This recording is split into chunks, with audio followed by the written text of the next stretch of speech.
Welcome to my YouTube channel wealth ration with Padmaja.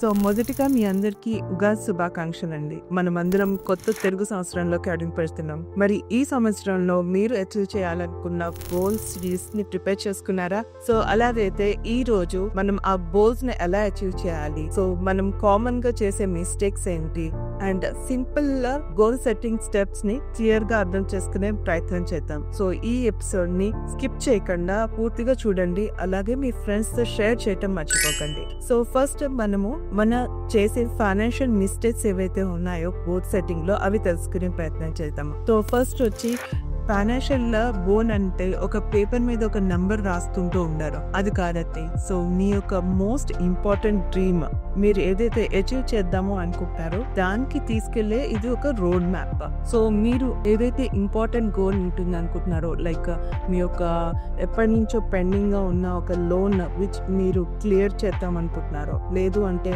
మీరు first house యొక్క down payment చేద్దాం అనుకుంటున్నా, లేకపోతే మీ యొక్క ఫస్ట్ కార్ పర్చేస్ చేద్దాం అనుకుంటున్నా, వీటన్నిటిని మోస్ట్ ఇంపార్టెంట్ మీకు అది రిలవెంట్ గా కూడా అనిపించాలి. అలాంటప్పుడే మనము ఆ గోల్ ని అచీవ్ చేయడానికి అన్ని ఆస్పెక్ట్స్ ని విస్మరించకుండా మనము ప్రయత్నం చేస్తాం.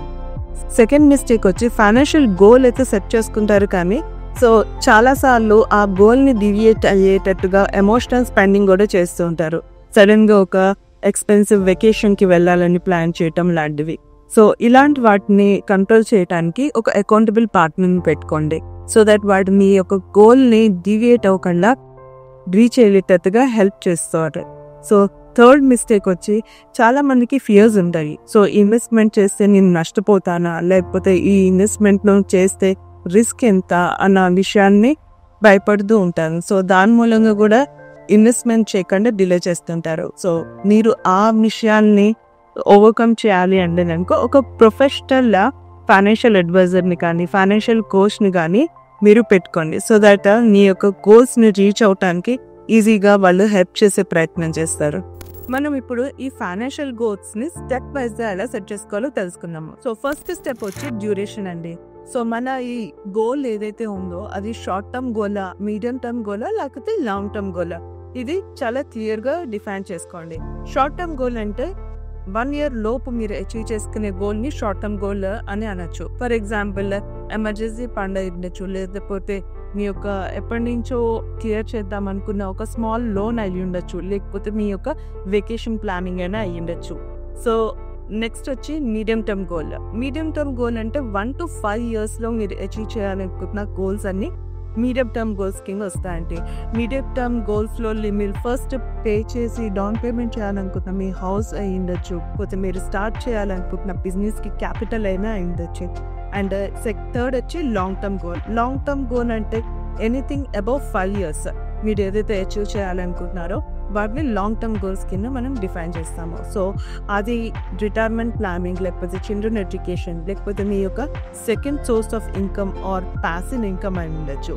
సో ఇవి మనము క్లియర్గా మన డ్యూరేషన్ ఆఫ్ గోల్స్ అనేది క్లియర్గా సెట్ చేసుకోవాలి. స్టెప్ వచ్చి క్లియర్గా మన బడ్జెట్ని సెట్ చేసుకోవటము.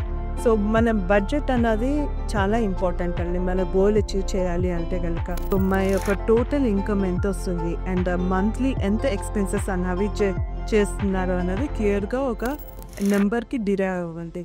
సో ఈ అమౌంట్ ఏదైతే ఉందో మీరు కంఫర్టబుల్గా ఎవ్రీ మంత్ మీరు ఇన్వెస్ట్ చేసుకోగలరు అనే ఒక మీ ప్రస్తుత ఫైనాన్షియల్ సిచ్యుయేషన్ను మీరు క్లియర్గా అవగాహన తెచ్చుకోండి. So this is the second step. Third step వచ్చి గోల్ స్పెసిఫిక్ స్ట్రాటజీ అండి.